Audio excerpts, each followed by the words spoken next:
कसम हुजूर उसके इस ना जानने को भी जानते हैं। ये ख्वाजा कुतुबुद्दीन बख्तियार काकी रदी अल्लाह तआला अन्हु हुजूर जानते क्या क्या है, सुन लो मेरे दोस्तों, सुन लो। तुम हमारे जनाजे को कांधे दोगे, उठाओगे, दफन करोगे। इतनी बेरारवी कि हम शिकार ना हो जाएं कि हमारे कांधे जिस जनाजे को हो उसकी बख्शिश दांव पे लग जाए। हुजूर की निगाह में आप हैं, आप ये ख्याल गलबा आप पर लेना चाहिए।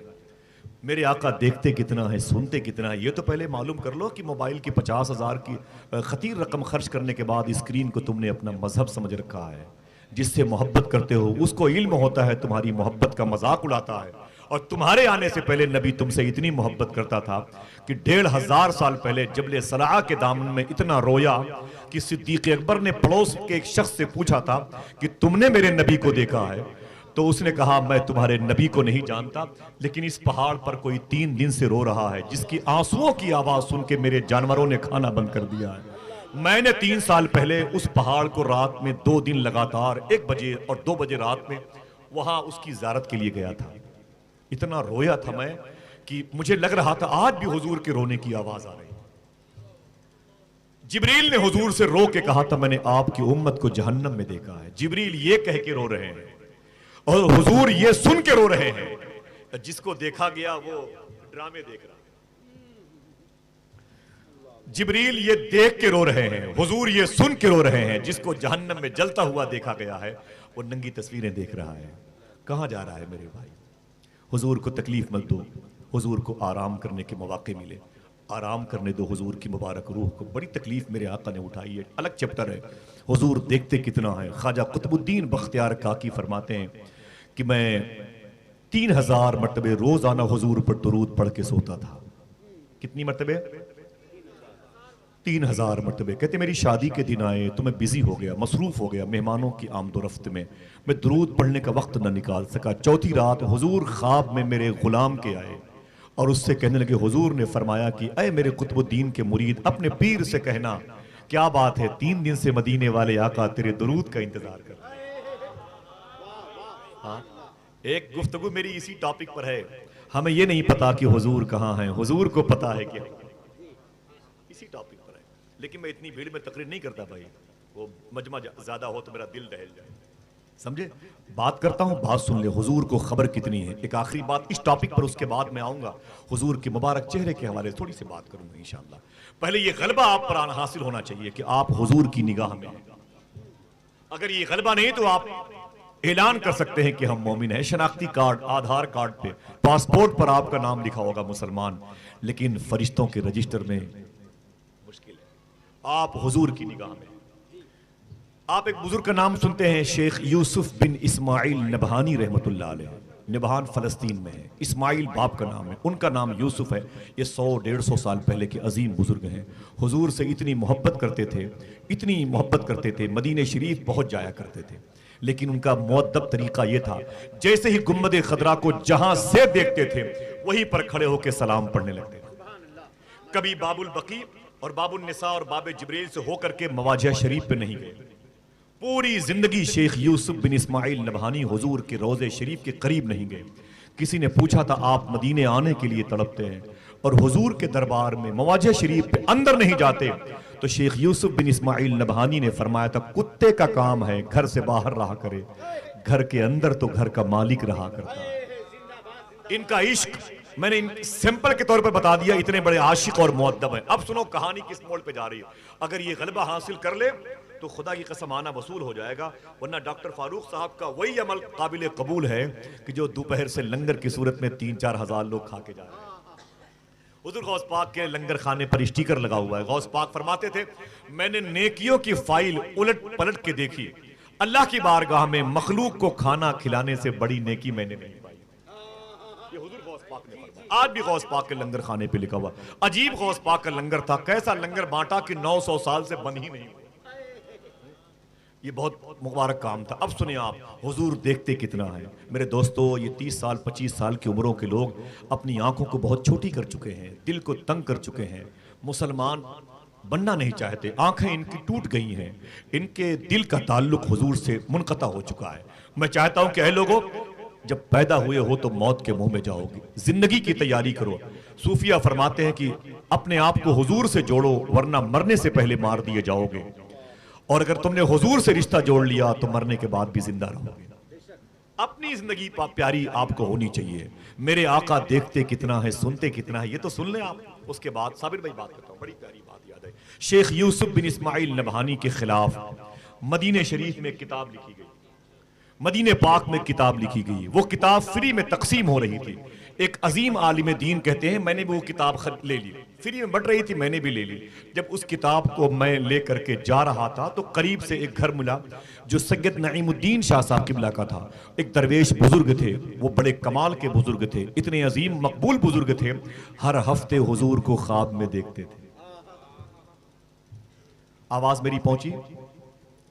दिल से कहते हैं सुभान अल्लाह। बहुत गौर से मेरी बात को सुने। शेख सैयद नईमुद्दीन हर हफ्ते हुजूर को ख्वाब में देखते थे। कहते मैं उनके घर में चला गया, उनकी ज़ियारत को मैंने सलाम किया दस्तबोसी के, बोले बैठ जाओ।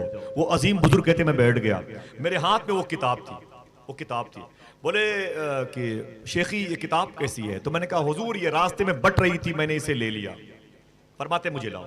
जब किताब उन्होंने देखी ना तो बोले कि ये तो किताब शेख यूसुफ बिन इस्माइल नबहानी के खिलाफ लिखी है, किसी बदअकीदे का काम है, किसी हुजूर के गुस्ताख ने एक आशिक रसूल के खिलाफ किताब लिखी है। चलो बाद में देखूंगा। किताब यूं लिया, अपने घर की अलमारी में यूं डाल दिया। सैयद नईमुद्दीन साहब ने यूं डाल दिया। बोले आप बैठे, चाय पान करें, घर जाएं, इस किताब के हवाले से मैं बाद में इसे देखूंगा, इसे लिखी कितनी है, क्या है इसके अंदर, मटेरियल क्या है, क्या मौजू है इसका। ठीक। हर हफ्ते हुजूर को ख्वाब में देखने वाले सैयद नईमुद्दीन कहते हैं 2 हफ्ते हो गए हुजूर ख्वाब में नहीं आए, 3 हफ्ते हो गए हुजूर ख्वाब में नहीं आए, पूरा महीना गुजर गया हुजूर ख्वाब में नहीं आए। कहते मैं रोता था, मेरी तकिया बावजन हो जाया करती थी, मेरे बच्चे मुझे संभाला करते थे, मैं कुरान के पारे पढ़ा करता था तो मेरे आंसू कुरान की औराक पर गिरा करते थे, मैं चीख मार मार के रोता तो मेरे मोहल्ले के लोग मेरे पास आ जाते थे। बोले शेख यूसुफ क्या बात है इतना, और सैयद नईमुद्दीन क्या बात है इतना रोता क्यों है? मैं लोगों से कहता था कि 3 हफ्ते हो गए हुजूर को देखे हुए, हुजूर ख्वाब में तशरीफ नहीं ला रहे हैं, पता नहीं क्या बात है, हुजूर मुझसे नाराज है, कौन सी खता हो गई है, हुजूर करम नहीं फरमा रहे। दरो दीवार से आवाज आती, सुना है आप हर आशिक के घर तशरीफ लाते, मेरे घर में भी हो जाए चरागा या रसूल अल्लाह। पड़ोसी लोग थक जाते थे। सैयद नईमुद्दीन कहते हैं महीने, 2 महीने, 4 महीने, कहते हैं कि 5-6 महीने हो गए हुजूर ख्वाब में ना आए, मेरी रोते रोते आंख की रोशनी कम हो गई। कहते हैं मेरा वजन कम हो गया, मैंने खाना पीना सब बंद कर दिया, इतना खाता था कि जिंदा रहूं हुजूर को देखने के लिए। कहते 5-6 महीने के बाद मैं एक अपने मिलने वाले के घर पे गया, वहीं सो गया। जब मैं वहां सोया तो हुजूर ख्वाब में तशरीफ लाए। दिल कहे तो बोलिएगा, हल्की हल्की आवाज में बोलिएगा, बात समझ में आए तो बोलिएगा, ना समझ में आए तो कसूर फिर मेरा है। और करीब की कोई आवाज अगर बाजारी बात करे तो उसे अदब से खामोश कीजिएगा। ये आपके दिल में बैठ जाए, हमारा कल्ब मुसलमान हो जाए, हमारी आंखें मुसलमान हो जाए, हमारी जबान और हमारी समातें मुसलमान हो जाए। ये लाखों लाख रुपए एक आदमी, दोपहर से मैं देख रहा हूँ अपने लोगों को अपने सर पे बिठाए हुए हैं, इनसे मिलना उनसे मिलना। ये साबिर वारसिस भाई बैठे हुए, मुबारक भाई बैठे हुए, डॉक्टर फारूक साहब, डॉक्टर जावेद साहब, जितने उनके मिलने वाले लोग, कहाँ कहाँ के बड़ी बड़ी हॉस्पिटल्स के लोग आ रहे हैं, उस मोहब्बत के कैदी हैं जो उनके दिल में ईमान की सूरत में मौजूद है। अल्लाह इस हॉस्पिटल को हुजूर की मोहब्बत को आम करने का जरिया बनाए, मरकज़ बनाए, शिफा की बारिश हो, आमीन कह दें। गुरबा और मसाकीन की खिदमत करने वाली ये मरकजी जगह साबित हो जाए, आमीन कहे मोहब्बत के साथ। सुने आप, सैयद नईमुद्दीन कहते जब हुजूर ख्वाब में तशरीफ लाए तो मैं हुजूर से लिपट गया, हुजूर के कदमों से लिपटा, खूब रोया खूब रोया। मैंने कहा हुजूर क्या बात है, मेरी खता क्या है, मैं खतावार तो हूँ, लेकिन बात क्या है कि हुजूर आप मेरे ख्वाब में आना बंद कर दिए, कई महीने हो गए, मेरी रोते रोते आंखें अश्कबार हुई, रोशनी कम हो गई, बात क्या है? तो मेरे आका ने एक जुमला इरशाद फरमाया था, उसी को रख लो यार, 4-4 घंटे मोबाइल पर फिल्में देखने वालों, रख लो इसको। मेरे आका फरमाते हैं, अय नईमुद्दीन, जब से मेरे एक आशिक रसूल यूसुफ बिन इस्माइल नबहानी के खिलाफ वो किताब तेरे घर में रखी है, मैंने उस घर में कदम रखना बंद कर दिया। तू क्या समझता है मैं जिससे मोहब्बत करता हूं उसके खिलाफ नफरत का एक नुक्ता भी बर्दाश्त नहीं करता। अपने अपने घरों में शराब पीने वालों से मोहब्बत की तस्वीरें लगाओगे, अपने अपने घरों में बियर बार आबाद करने वालों की तस्वीरें बसाओगे, तो फिर हुजूर आएंगे ख्वाब में, नहीं आ सकते, नहीं आ सकते, नहीं आ सकते, एड़ियां रगड़ के मर जाओगे, खानदान के लोग दफन कर देंगे, कामयाब नहीं हो सकते। समझे मेरी बात? एक बड़े अदीब ने कहा था, आज जमीन पर मुसलमानों के खिलाफ हालात बड़े खराब हैं, यानी मुसलमानों को मारो, ये मुसलमान हैं। कहते हैं जमीन पर हम इसलिए मारे जा रहे हैं कि हम मुसलमान हैं, और कब्र में इसलिए मारे जाएंगे कि हम मुसलमान नहीं थे। समझ गए मेरी बात? आखिरत की तैयारी करो। ये कहां से सोच लिया कि हुजूर नहीं देख रहे हैं? एक टॉपिक अलग है। हुजूर से ज्यादा अगर कोई हसीन हो तो उसे लाओ।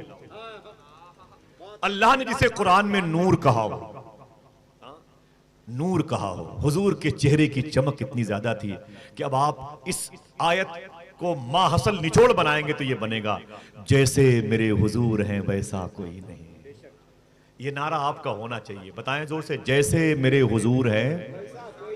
हाथों को उठा के बोलो, जैसे मेरे हुजूर हैं। आपका अकीदा होना चाहिए, जैसे मेरे हुजूर हैं। खुदा की कसम, ये गर्दन कट जाए लेकिन आवाज यही आनी चाहिए, जैसे मेरे हुजूर हैं वैसा। साबिर भाई कल जब कोई फोन करे आपके दोस्तों को, यार कहाँ थे, तो वो बोले साबिर भाई ने बुलाया था, तो मैंने आपको फोन किया था, आपने मेरी कॉल रिसीव क्यों नहीं की? तो इन दोस्तों का जवाब होना चाहिए, यार एक झूठा सच्ची बात कर रहा था, उसने हुजूर के बारे में बात की, तो मैंने कॉल आपकी रिसीव नहीं की, ड्रॉप कर दिया। तो वो सवाल करेगा, आखिर वो ये बता वो बात क्या कर रहा था? तो आपको तो बातें याद न रहेंगी, लेकिन ये तो याद रहेगा, जैसे मेरे हुजूर हैं। अब अगर आपने इतना कह दिया तो फिर बचा क्या? अगर आपने इतना कह दिया तो फिर बचा क्या? है कि नहीं? आपने सब कह दिया कसम खुदा की, सैकड़ों जलसों का निचोड़ बयान कर दिया। अब मैं बताता हूं उस जालिम को, खिंजीर सिफत शख्स को जिसने कहा हुजूर का चेहरा अच्छा नहीं था। मैं बताता हूं हुजूर का चेहरा कैसा था। दिल से सुनेंगे खामोशी के साथ। मदीने शरीफ में अरे डॉक्टर साहब, नारे तकबीर, नारे रिसालत। आप बैठे रहिएगा, आप बैठे रहिएगा, आप लोग बैठे रहिएगा माशाल्लाह। मिंबर शरीफ के उलमा भी इस्तकबाल। डॉक्टर साहब, नारे तकबीर, नारे रिसालत, मसलके आला हजरत। बड़े अदब और एहतराम के साथ में मुबारक भाई, मैं मुबारकबाद आपको इसलिए भी पेश करता हूँ कि मेरी बड़ी ख्वाहिश थी डॉक्टर साहब को देखने की। मैंने इनके आवाज़ के चेहरे को देखा था, लेकिन इनके चेहरे को नहीं देखा था, और मेरे दिल में बड़ी मोहब्बत थी। अशार का मैं बड़ा रसिया हूँ, कुछ शेर आपने सुनाए भी थे, मैंने कोड किए थे निज़ामत में, और वो बड़े मुबारक लम्हे रहे। आज उनके कदमों के नीचे बैठने का शरफ़ मिल रहा है। उलमा इकराम की इस अंजुमन में अल्लाह तबारक व तआला इन मुबारक दूरअंदेश और नुक्ता शनास और मेयारी और तामीरी शख्सियतों के वजूद को सलामत रखे। मोहतरम अशार डॉक्टर फरहत साबरी साहब,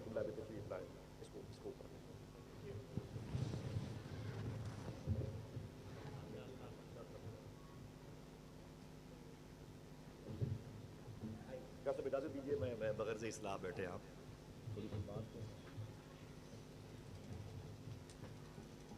जरा मोहब्बत से कहते हैं सुबहान अल्लाह। गुफ्तगू आसानी के साथ इस महवर पे जा रही है। जब बच्चे Saint Xavier's, Saint Joseph, Mother Teresa school की तरफ माइल हैं, तो उनके सामने बहुत ही निकात आफरी बातें करके किसी के दिल को मुतमईन नहीं किया जा सकता। बहुत आसान, बहुत ही धीमी धीमी बातें, बहुत ही छोटी छोटी बातें जो आपके दिलों में कहीं जगह बना सकती हैं, वो बातें मैं करता हूँ। डॉक्टर साहब इजाज़त दीजिए। मोहतरम डॉक्टर फरहत साबरी साहब और डॉक्टर वाहिद नज़ीर साहब, डॉक्टर मंसूर फरीद साहब क़िबला तशरीफ़ फरमा है, दिल्ली में रहते हैं। दिल्ली तो बुज़ुर्गों की ज़मीन है माशाअल्लाह। उमर कुरैशी गोरखपुरी साहब गज़ल के मुशायरे के बहुत बड़े नाज़िम थे। उन्होंने मुझको 4 मिसरे दिए थे तकरीबन 20-22 साल पहले, बड़े मशहूर हुए थे। दयारे शेरो सुखन के फ़कीर से कहना, गली गज़ल की है सोनी ये मीर से कहना, उमर को भी हुआ था हुस्न फ़िक्र नाते रसूल, गुज़र हो दिल्ली तो खुसरू के पीर से कहना। उमर को भी हुआ था हुस्न फ़िक्र नाते रसूल, गुज़र हो दिल्ली तो खुसरू के पीर से कहना। डॉक्टर साहब, बात अगर इस दरवेश के मौजू के करीब है तो एक शेर उन्होंने मुझे और लिखवाया था उमर कुरैशी गोरखपुरी साहब ने, और बड़ी प्यारी नसीहतें की थी। डॉक्टर शकील आज़मी साहब के तवस्सुल से मैं उन तक गया था, तब वो 82 साल के थे उमर कुरैशी साहब, और बड़ी दुआओं से नवाजा था।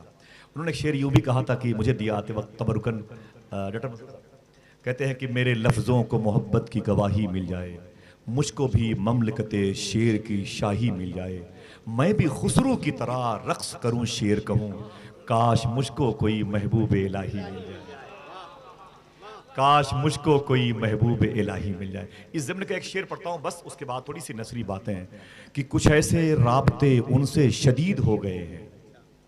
आप न बोले इसलिए कि मिसरे बोल रहे हैं। कुछ ऐसे राब्ते उनसे शदीद हो गए हैं कि हम लड़े भी नहीं और शहीद हो गए हैं। कुछ ऐसे राब्ते उनसे शदीद हो गए हैं कि हम लड़े भी नहीं और शहीद हो गए हैं।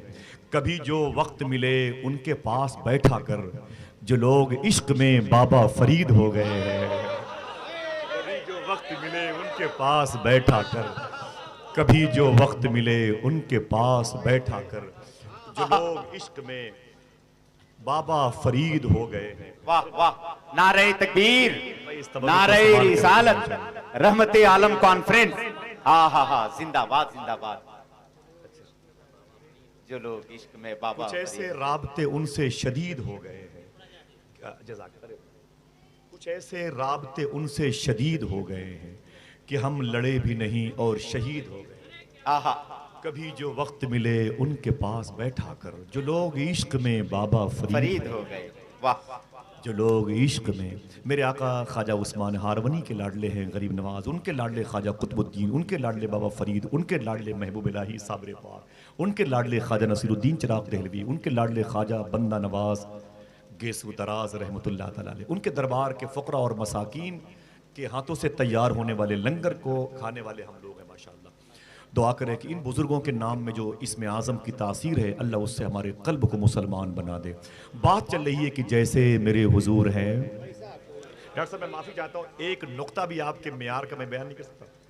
मैं इस वक्त अपनों के दरमियान में कुछ गुफ्तगू कर रहा हूँ, तो भाई की गुजारिश पर, साबिर भाई, मुबारक भाई, गुजारिश पर, इसलिए कि एक नुक्ता भी मैं आपकी हुस्न समात और आपके मेयार के लायक में नहीं पेश कर सकता। बात एक बदअकीदे ने अल्लामा कमरुज़्ज़मा आज़मी साहब क़िबला फरमा रहे थे, कही थी हैदराबाद में कि हुजूर का चेहरा अच्छा नहीं था, हुजूर की सीरत अच्छी थी माज़अल्लाह। तो मैंने सोचा कि आज इसी हवाले से थोड़ी सी बात करूँ, बताऊँ दुनिया वालों को कि हुजूर कितने हसीन हैं, ताकि ये हर गली कूचे से आवाज आए, जैसे मेरे हुजूर हैं। बोले बोले बोलो, वैसा कोई नहीं। मेरे आका कितने हसीन हैं, सुनते जाएं आप। दो चार बातें करूंगा इंशाल्लाह। मेरे आका सल्लल्लाहु अलैहि वसल्लम मदीने शरीफ में हैं। कहाँ? थोड़ी सी आवाज बताएं। मदीने शरीफ में हैं मेरे आका। बड़ा मुबारक शहर का नाम लिया। मेरे आका मदीने शरीफ में, अचानक दोपहर में मेरे आका तन्हा निकले मदीने शरीफ में, और खजूरों के बाग से होते हुए उधर निकले जिधर थोड़े से फासले पर एक काफिला रुका हुआ था मदीने शरीफ में। और उस काफिले के जितने लोग थे, जितने वर्कर्स थे, वो सब अपने अपने खेमे में तंबू कनात लगा के उसमें आराम कर रहे थे। दोपहर का वक्त था, गर्मी अपनी शान के मुताबिक, और उनकी सवारियां बाहर तरतीब में बंधी हुई थी। उनकी जो सवारियां थी वो तरतीब में बंधी हुई थी। मेरे आका जब तशरीफ ले गए तो वहां कोई नजर नहीं आया। उन सवारियों में एक लाल रंग का घोड़ा था, लाल रंग का, वो हुजूर को पसंद आ गया। मेरे आका उस घोड़े के करीब गए, आपने अपना मुबारक हाथ घोड़े की पीठ पर रखा और एक जुमला इरशाद फरमाया, घोड़े का मालिक कौन है? जब हुजूर ने इतना कहा तो इत्तेफाक से उस घोड़े का जो मालिक था वो उस काफिले का सरदार था, वो निकल के बाहर आ गया। लेकिन जब उसने हुजूर को देखा तो देखता रह गया। पेशानी देखी तो वहीं देखता रह गया। क्यों? इसलिए कि जिस जगह नजरें पड़ी मरकूज होके रह गई, जिस जगह नजरें पड़ी मरकूज होके रह गई, उसको सरतापा किसी ने आज तक देखा नहीं। हुजूर को देखा तो देखता रह गया, कभी ऐसी चमकदार पेशानी नहीं देखी थी। अजीब सी कैफियत में आ गया। मेरे आका मुस्कुराए, हालात बदले। फरमाते हैं क्या बात है, क्या बात है अजनबी मुसाफिर? मेरे आका फरमाते हैं ये घोड़ा किसका है? उसने कहा मेरा है। मेरे आका फरमाते हैं इसे बेचोगे? वो समझ गया हुजूर को देख के।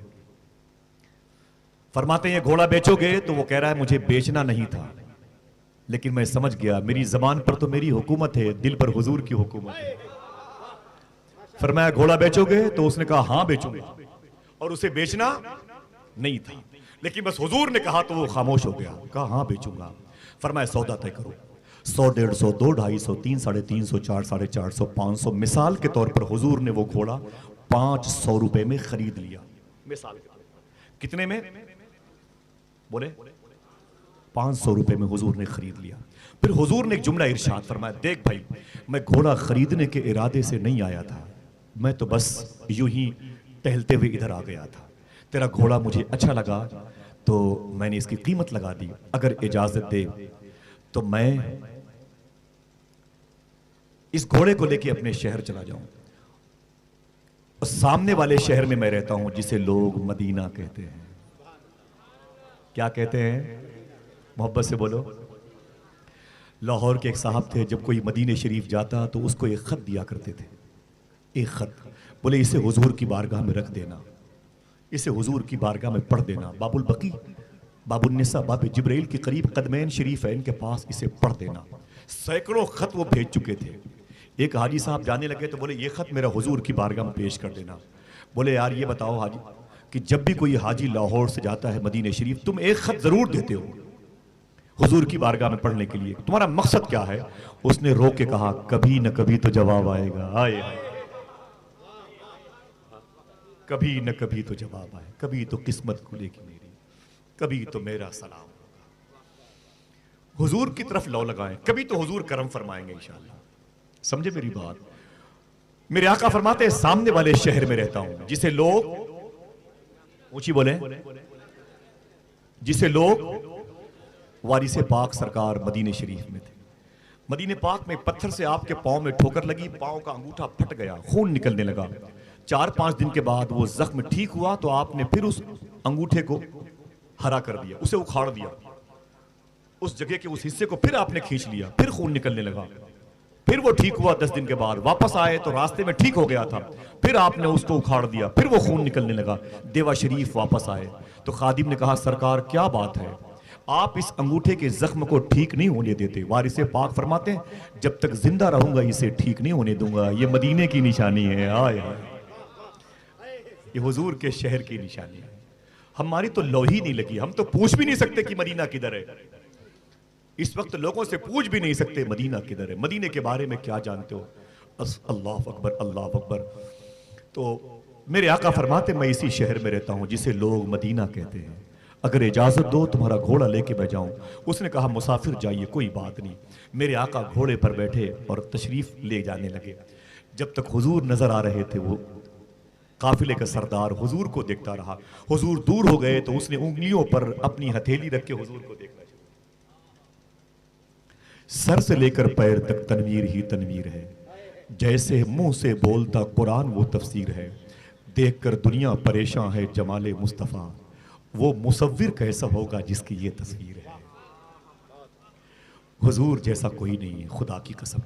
ना यकीन पड़े तो कुरान सर पे रख के बोल दूं यार कि जैसे मेरे हुजूर हैं। फिर भी यकीन न पड़े तो मुताफ में काबे के आंगन में तुम्हें ले चल के खिलाफे काबा थाम के बोल दूं कि जैसे मेरे हुजूर हैं।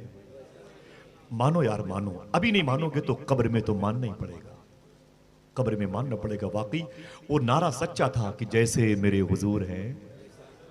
हुजूर तशरीफ ले गए। अब जब हुजूर को वो देख रहा था काफिले का सरदार, उंगलियां अपनी आंखों पे रख के, तो उसका नौकर आ गया। उसने कहा साहब क्या सवारी देख रहे हैं? उसने कहा ना ना ना ना, सवारी तो मेरी है, सवार देख रहा हूं। हाय हाय, सवारी तो मेरी है, सवार देख रहा हूं। कहा सवारी आपकी है? कहा हाँ। कहा वो क्यों लेके जा रहा है? कहा मैंने उसे बेच दिया। फिर क्या देख रहे हो?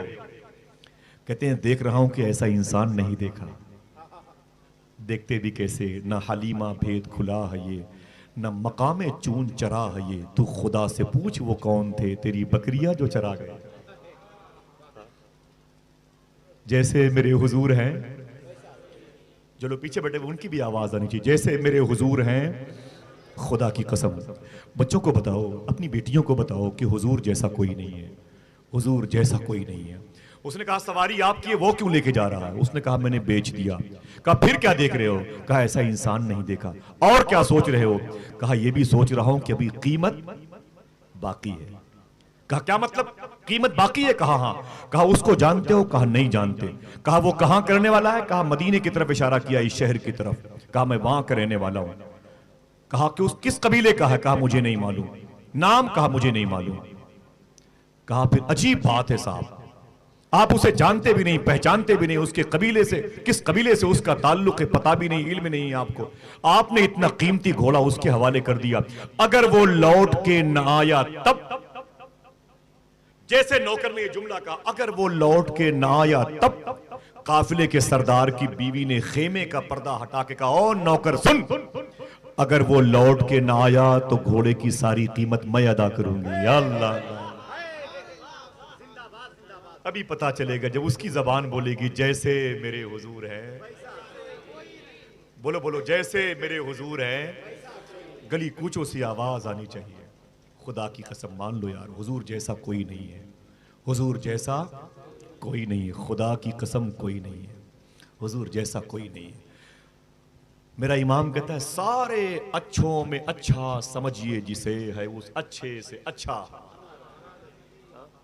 लोग 5 किलो चीनी देते हैं, ये गवर्नमेंट के लोग 5 लीटर तेल देते हैं, तो लोग बोलते हैं ये प्रधान जी की तरफ से आया है। लोगों से कहो, कौन देता है? देने को मुंह चाहिए, देने वाला है सच्चा हमारा। अरे डॉक्टर साहब, मैं गुजारिश करूंगा, बहुत बहुत शुक्रिया डॉक्टर वाहिद नजीर साहब किबला से, कि डॉक्टर फारूक साहब, डॉक्टर साहब इधर आइए, इधर आइए, कम से कम मरीज आपको पहचान तो ले, वरना लोग समझेंगे आप यहाँ के जो है, यहाँ मालिक को बुलाइए।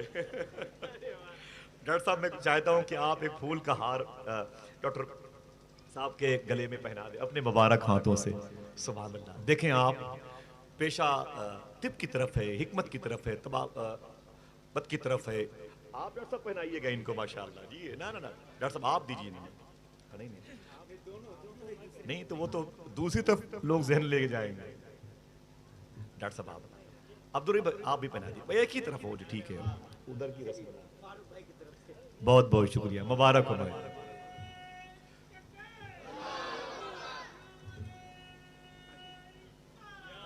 डॉक्टर साहब बहुत बहुत मुबारक, साबिर भाई बहुत बहुत मुबारक, सल्लल्लाहु अलैहि वसल्लम। बोलो बोलो बोलो, सरकार की आमद। साबिर भाई को माशाल्लाह, डॉक्टर साहब एक आपने ये साबिर भाई बड़ी मेहनत की है, हमारे साबिर वारसी भाई ने। मैं एक मरतबे आपके साथ सरकार वारिस पाक में हाजिरी देना चाहता हूँ। मेरे करीब बारगाह है, बहुत बड़ा दरबार है। सुभान अल्लाह। सरकार की आमद, हाथों को उठा के बोले, सरकार की आमद, सरकार की आमद, सरकार की आमद।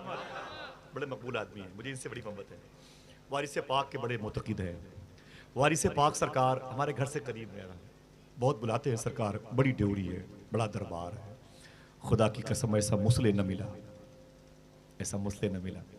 आपके मुरीदों का भी जवाब नहीं था, बड़े बुज़ला संज और मिजाज मिजाज के रहते थे।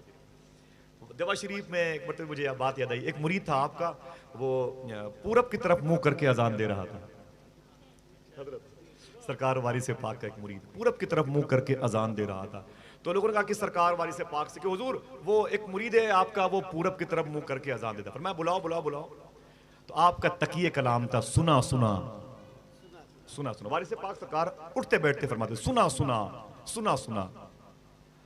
सरकार बाबा ताज कहा करते थे, हाओ जी हाओ बाबा ताज, उनका यह तकिए कलाम था।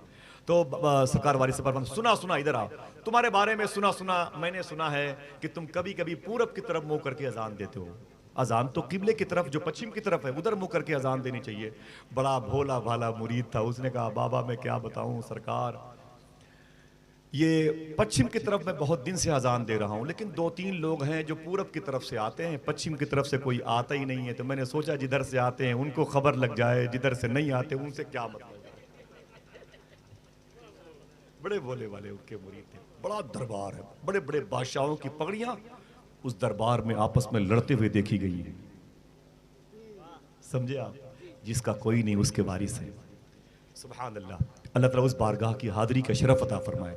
जिंदगी में एक मरतबे जाओ सरकार वारिस पाक की चौखट पे। मेरे आका करीब में सरकार मखदूम सिमना आराम कर रहे हैं। 1100 साल पहले के बादशाह सरकार गाजी पाक आराम कर रहे हैं। गौसुल आलम सरकार शेख अब्दुल खुरदोरी शरीफ आराम कर रहे हैं, जिनका एक जुमला बाप रे बाप फरमाते, मंसूर हल्लाज बच्चा था, एक कतरा पी के बहक गया। अब्दुल हक समुंदर पिए बैठा है, डिकार नहीं ले रहा।